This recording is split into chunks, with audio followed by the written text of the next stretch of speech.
Assalamualaikum warahmatullahi wabarakatuh. Waalaikumsalam warahmatullahi wabarakatuh.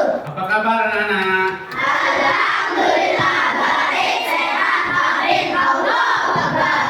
Alhamdulillah sehat semua ya. Ya.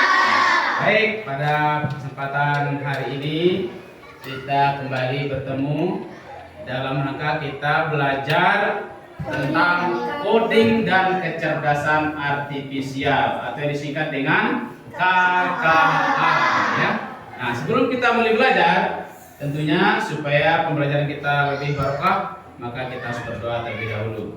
Silakan pimpin doa, Lutfi maju ke depan. Teman-teman, sebelum kita belajar, marilah kita berdoa. Berdoa mulai.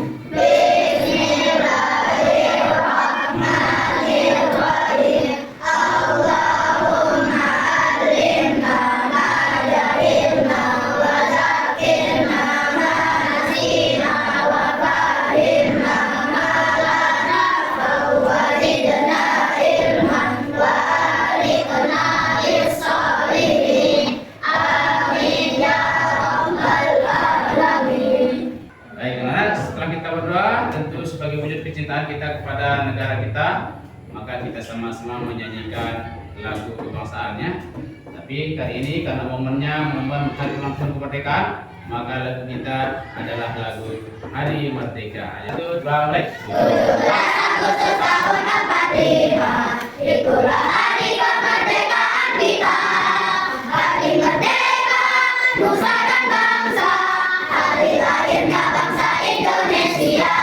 Merdeka, sehari merdeka tetap merdeka, selama hayat masih dikandung badan. Kita tetap sedia mempertahankan Indonesia. Kita tetap sedia membela negara kita. Setelah kita menyanyikan lagu kebangsaan, karena waktunya kita mulai pembelajaran ya. Mari kita buka dengan sama-sama membaca basmalah. Bismillahirrahmanirrahim. Nah, pada minggu kemarin kita sudah belajar tentang apa? Coding dan kecerdasan artifisial ya. Kemudian di pertemuan itu juga kita sudah membahas tentang konsep dasar berpikir komputasional. Ada yang masih ingat apa itu berpikir komputasional? Menyusun Ya. gambar. Oke, silakan Zaki. Menyusun langkah-langkah. Oke, silakan. Tias. Menyusun sesuatu dari awal hingga akhir. Menyusun sesuatu dari awal hingga akhir. Ada yang mau melengkapi? Baik. Jika tidak ada, maka kita mengingat kembali. Berpikir komputasional itu adalah kemampuan memecahkan masalah secara logis, sistematis, supaya bisa diproses oleh manusia atau komputer. Nah, kemampuan pemecahan masalah. Ketika anak-anak menemukan suatu masalah, bagaimana cara saya menyelesaikannya?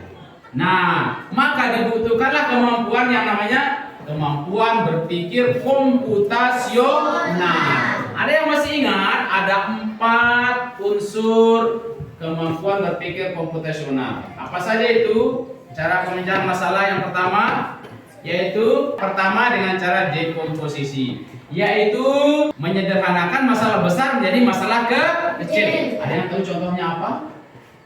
Siapa yang pernah membuat teh? Oh, bisa semua bikin teh ya? Teh hangat. Langkah-langkah kecilnya apa misalnya? Kalau membuat teh, pertama,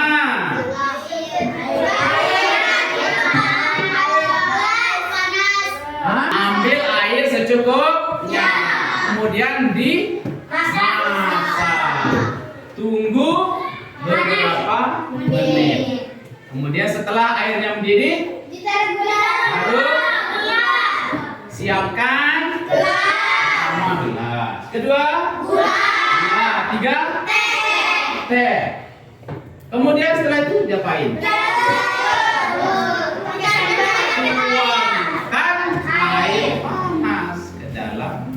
segelas itu secukupnya. Sudah ditaruh tehnya ya. Kemudian diapain setelah kita tuangkan? Aduk. Ya kan? Ya. Setelah itu tehnya siap untuk diminum. Nah, Pak Guru punya video loh. Mari kita saksikan. Hai, nama saya Muhammad Fadil Afif. Untuk hari ini saya akan membuat minuman teh hangat. Teh manis hangat. Teh manis merupakan salah satu jenis minuman yang paling banyak disukai orang dan kalangan masyarakat. Karena dengan kehangatannya, teh manis bisa mencairkan suasana dari berbagai golongan. Cara membuatnya pun juga mudah dan sederhana. Berikut petunjuk cara membuat teh manis hangat. Bahan-bahannya adalah teh panas, sendok, teh jeruk, gelas, dan gula. Alangkah membuat teh manis. Pertama-tama masukkan air hangat ke dalam gelas. Lalu masukkan teh jeruk ke dalam gelas.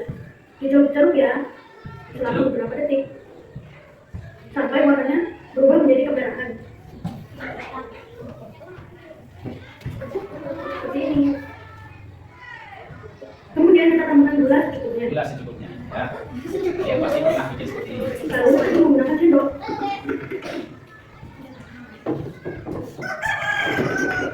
Teh manis siap disajikan. Nah, Kita cicip ya.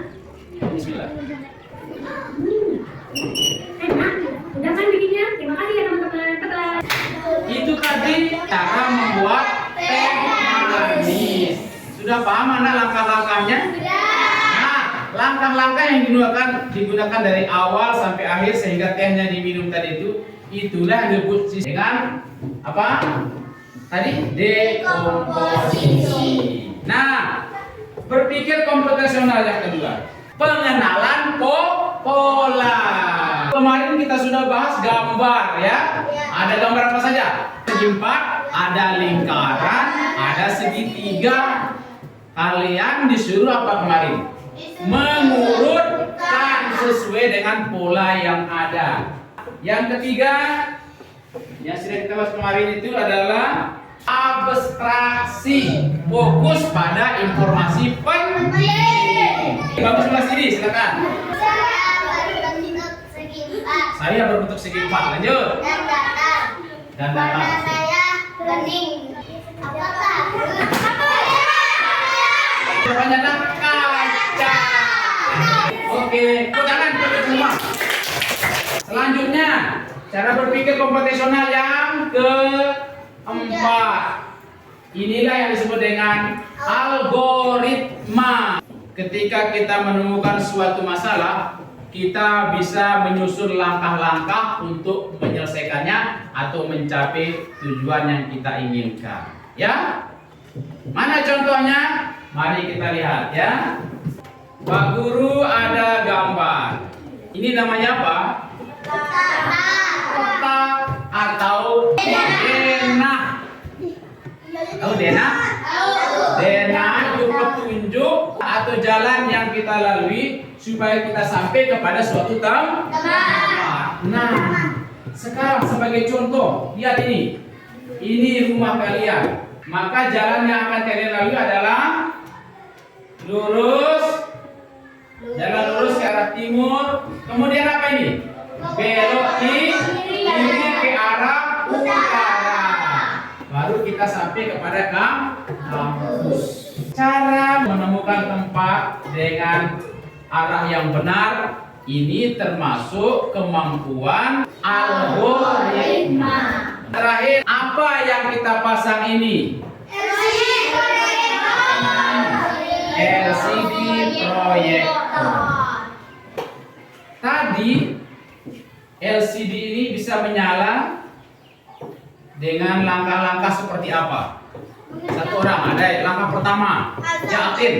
Mencolokkan kabel di stok kontak. Ya, mencolokkan di listrik. Kemudian langkah kedua, bagus ini. Supaya LCD bisa nyala. Setelah dicok, apa yang terus ini? Ayo, langkah kedua. Ya, silakan. Silakan, ya. Dicok kabel LCD-nya. Oke, langkah ketiga. Setelah kabelnya dihubungkan ke LCD, apa lagi? Oke, Zaki. Dinyalakan Bluetooth-nya. Betul, dinyalakan. Mesinnya dulu dinyalakan. Mesinnya dulu, ya kan? Ya. Tekan tombol pada LCD. Setelah dia menyala, apa langkah keempat? Oke. Menyalakan komputer, ya betul. Langkah kelima, kenapa ini bisa terhubung dengan itu? Padahal nggak ada kabelnya. Kenapa? Oke. Bukan jaringan. Menyambungkan jaringan. LCD pun sudah terhubung dengan komputer tanpa kabel. Nah, tadi anak-anak sudah menyebutkan beberapa langkah untuk memasang LCD ini sampai bisa terhubung kepada komputer. Nah, langkah-langkah inilah yang disebut dengan kemampuan algoritma. Kemampuan algoritma. Nah, tujuan belajar kita hari ini adalah yang pertama, nanti anak-anak mengidentifikasi masalah sederhana dalam skenario bermain, ya. Kita ada permainan. Nah, kemudian yang kedua, nanti anak-anak bisa menyusun langkah-langkah menyelesaikan masalah secara berurutan. Kemudian terakhir, anak-anak bisa menuliskan instruksi pemecahan masalah secara logis dan terstruktur. Nah, ini yang akan kita bahas pada kesempatan hari ini. Baik, kita mulai dengan penjelasan tentang algoritma. Kemampuan menyelesaikan masalah dengan langkah-langkah yang tepat. Baik, Pak Guru nanti akan jelaskan seperti apa algoritma dalam bentuk permainan, robot, dan harta karun. Nama permainan kita hari ini adalah permainan robot dan harta karun. Tapi sebelum itu kita ada ice breaking. Ya, silakan berdiri dulu supaya badannya tidak kaku. Kita gerak-gerak dulu. Tangan diputar. Gitu.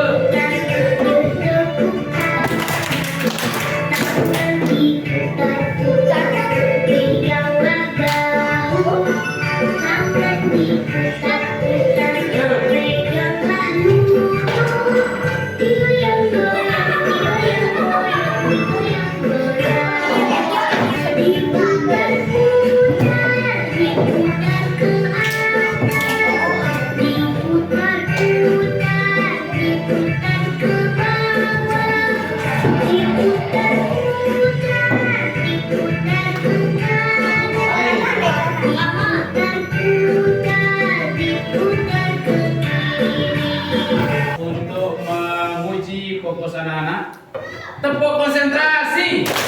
Aku konsentrasi karena aku ingin tahu.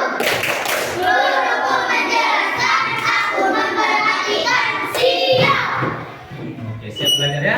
Selanjutnya sekarang Pak Guru akan menjelaskan suatu game atau permainan, namanya permainan robot dan harta karun.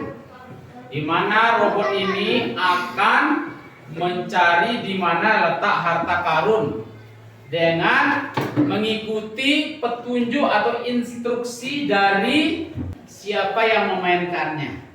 Nah, Pak Guru jelaskan dulu ya, coba diperhatikan teman terus langkah-langkahnya nanti. Di sini Pak Guru akan membuat kotak-kotak begini. Tuh.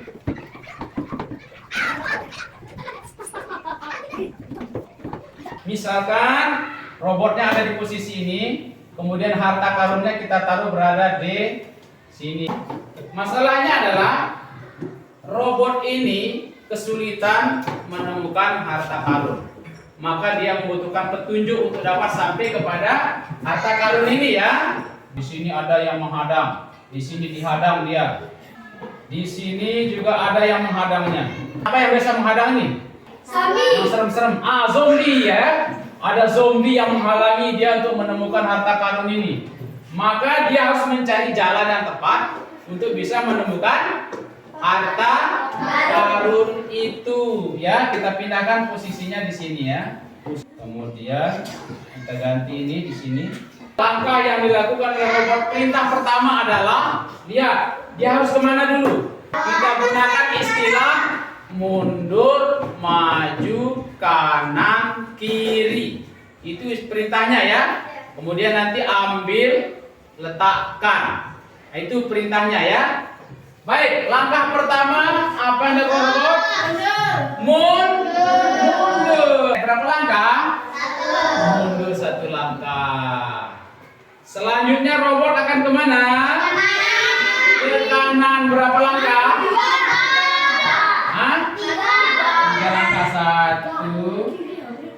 dua, tiga. Kemudian setelah dia ke kanan 3 langkah, dia kemana lagi? Maju berapa langkah? 2, 1, 2. Setelah itu robot akan kemana lagi? Ke kiri berapa langkah? Ke kiri 2 langkah. Setelah itu apa? Ke kanan 1 langkah. Sudah ketemu harta karunnya? 1 langkah ke depan, sudah ada harta karunnya. Apa yang dilakukan? Ambil. Maka ada perintah di sini ambil. Nah, ya. Kemudian apa yang dilakukan lagi setelah ambil? Dia mau kemanain? Dia mau simpan di tempat yang aman. Maka dia akan mengambil langkah maju 1 langkah maju. Kemudian apa yang dilakukan? Ini tempat gudang yang aman. Dia akan melakukan apa? Letakkan. Nah, berarti instruksi yang dilakukan oleh robot yang pertama adalah mundur. Mundur 1 kali, 2. Ke kanan. Berapa? Apa langkah 7?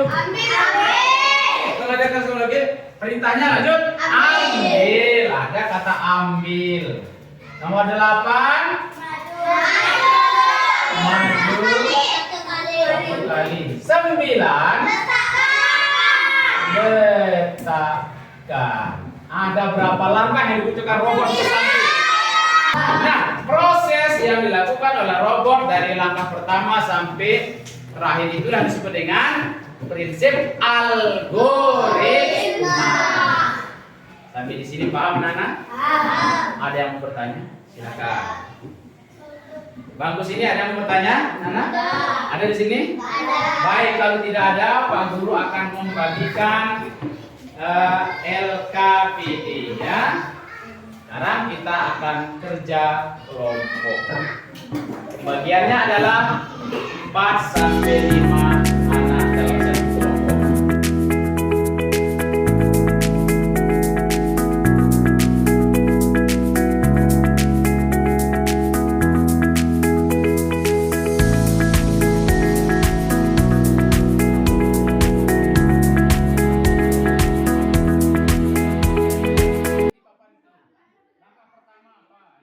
Jadi dibuatkan alur perjalanan robot sehingga bisa mencapai harta karun ini ya.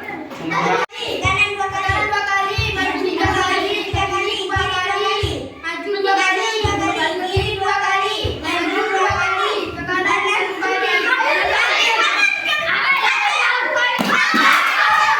Demikian tadi permainan yang sudah kita lakukan, yaitu permainan apa? Robot menemukan harta karun. Bagaimana permainan tadi? Asik? Kelompok mana yang juara tadi? Kelompok 3. Kelompok mana yang juara 1?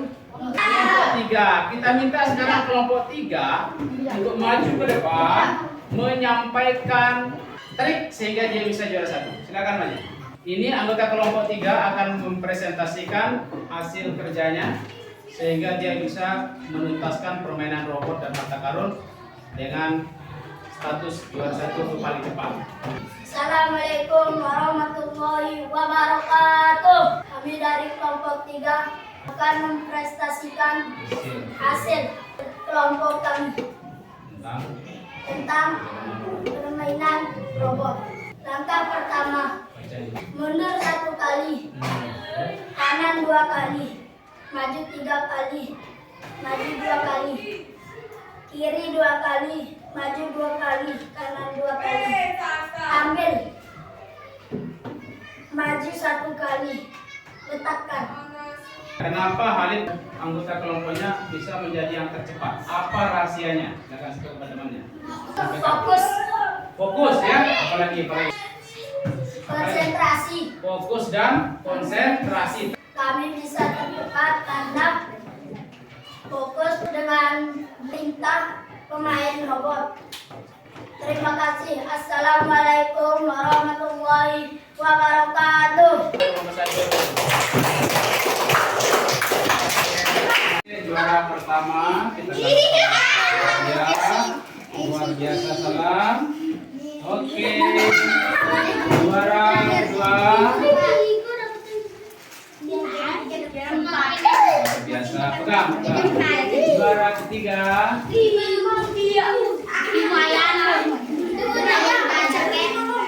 Juara keempat. Telitalam. Oke, silakan dipegang juara di depan, pegang hadiahnya. Oke. Foto. Ya, tepuk tangan semua. Selamat menikmati, jangan lupa dibagi teman kelompoknya ya.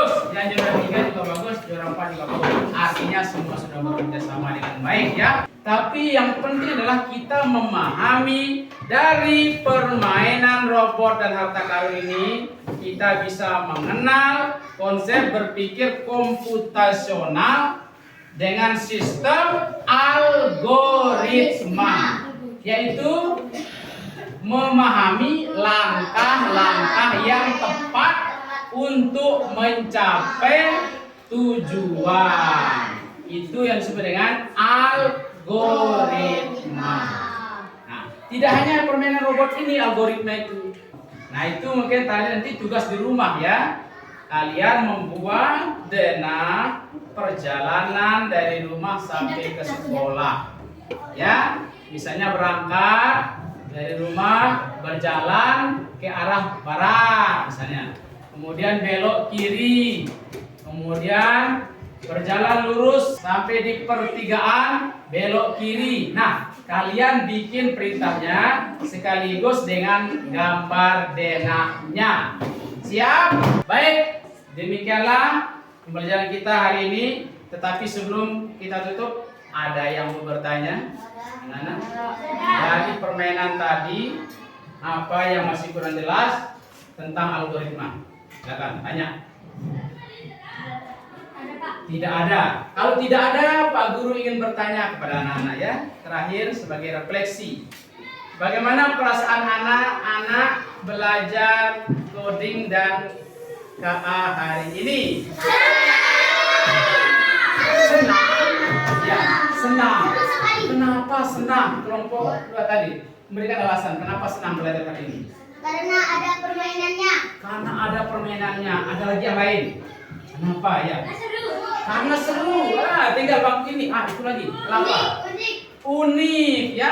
Yang membuat anak-anak senang atau bahagia belajar hari ini itu apa? Ya. Kenapa? Ya, silakan Susi. Asik. Yang membuat asik itu apa? Karena apa? Ada permainan-permainan. Oke, ini lagi. Apa yang membuat asik? Kita bisa bermain sambil belajar. Sehingga ilmu yang anak-anak dapatkan bisa diingat. Bahagia belajar hari ini? Mau belajar seperti ini lagi? Insyaallah kita akan lanjutkan pada pertemuan selanjutnya. Demikian pembelajaran kode dan KA kita pada hari ini. Marilah kita tutup dengan sama-sama membaca hamdalah.